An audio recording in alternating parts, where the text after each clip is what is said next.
When using the time clock to clock in and out, it's very easy. First thing you do is click on the clock in button.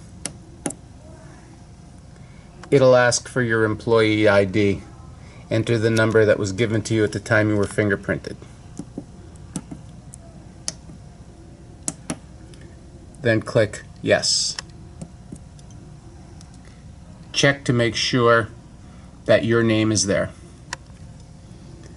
Put your finger on the sensor and wait for that green check.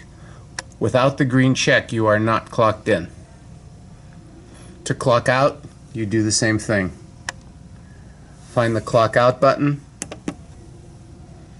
enter your employee ID,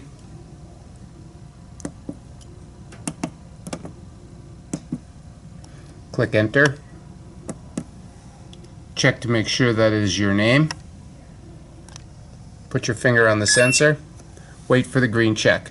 Without the green check, you're not successfully clocked out.